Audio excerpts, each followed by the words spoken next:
Hi friends, welcome to KPB Coding Hub. As a part of this Python interview questions sequence of videos, in the today's question, we are going to see explain the difference between while loop and for each loop. So we are going to discuss about the difference between while loop and for each loop. Sir, what is the difference between these two? So if we are talking about syntactical things, okay, there is a big difference will be there. But theoretical part, if you take while loop means, so if we don't know, okay, so if we don't know how many number of iterations are there, if you don't know how many number of iterations are there, like, sir, I want to fetch the digits. So one by one, I want to fetch the digits. So from a number n. Sir, how it is possible? Because we don't know how many digits will be there, right? Compulsory, we have to depend on while loop. Sir, I want to print each and every character. So from the given string, I want to fetch the characters one by one. Sir, how it is possible? We are going to use while loop for that. Sir, what about a for each loop? It is not for loop, it is a for each loop. So what is the purpose of a for each loop? In the sense, very simple. So it is used to fetch the values. It is used to fetch the values from collection. If you have any collection is there, if you are getting the values one by one from collection means a group of objects are there. I want to get these objects one by one from the collection. Then we can go for which loop? For each loop. Like that, we have two looping statements are there in Python. Anyway, both I will give a documented definition and then I will go with a sample program to demonstrate this. Okay. Now, see, when we can go for while loop, sir, while loop in the sense, very simple. If we don't know, so if we don't know number of iterations in advance, then we have to go for this while loop. When we can go for each loop, we can use this for each loop to fetch the values one by one from collection. If you want to get the objects one by one from collection, then we have to go for this for each loop. That's all. Let me take one example for while loop, one example for each loop, so that you can understand well. See, I have a string is there. My task is nothing, but I have a string is there. I want to fetch the values one by one from the string. Suppose consider the string what I have here is A, B, C, D. Like that, I have a string is there. See, my requirement is from this, I want to get one by one character. Like my required output is first we need to print A. After that, I need to print B. After that, I want to print C. After that, I want to print D. Like that, I want to print the values one by one. This is nothing but my requirements. Okay. Sir, let us see how you can able to do this. Can I apply indexing concept here? Yes, because it is a string. A is located at 0th location. B is located at first location. C is located at second location. So D is located at third location. Sir, I don't know how many digits or how many characters will be there in the string. No problem. You can read the dynamic data from the user and you can get this.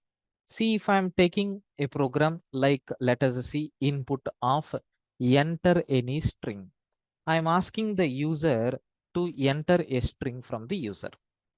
After reading the string, what is the next activity that we have to do? Sir, we need to write a loop. But if I want to get the characters one by one, can I take index concept? Yes. Initially, by default, the value of index is nothing but what? 0. Like that we have. Then, while the value of index is less than length of the string, what I am going to do? I will print s of index, and after this, index plus is equal to 1. That's all, friends. See how it is going to run. Let me cross check. Initially, what will be the value of index, sir? Index is 0. Is it less than length of the string? What is the length of the string? In this example, 4. Condition true, it will print s of 0, which is nothing but a. Then index is equal to index plus 1. Immediately, the value of index is going to be incremented by 1 unit. So is it less than 4? Yes, right. Then what will happen? It will print the next character. Then your index will become 2. Is it less than 4? Yes, sir. Then it is going to print C. Like that, every time the index is going to be incremented by 1 unit and it will print corresponding character. Whenever the value of index become equal to the length, loop fails. Okay. So this loop is going to fail and immediately it will stop. This is nothing but what we have. So why you are suggesting only while loop for this? Sir, very simple. Since it is nothing but having so limited number of characters. We don't know how many characters will be there. In this example, it is 4. But when you are running the program, you may give a string with 3 characters length, or you may give a string with 7 characters length. That is the reason why we are using this while loop. See, let us run this code and check really is it happening or not. Py space I am giving test.py. It is asking enter any string. Let us give the same input like ABCD. Are you seeing the result? We are getting the characters one by one. Okay. So I'm giving the input like Java. Sir, are you getting the characters one by one? Yes. This is the way how you can use which one? While loop. This is nothing but what is the purpose of while loop? How you can use while loop. So as a continuation, let us go for each loop. I want to talk about for each loop. So what is the main purpose of for each loop, friends? Just now we discussed. If you want to get the objects one by one from the collection, remember this point very well.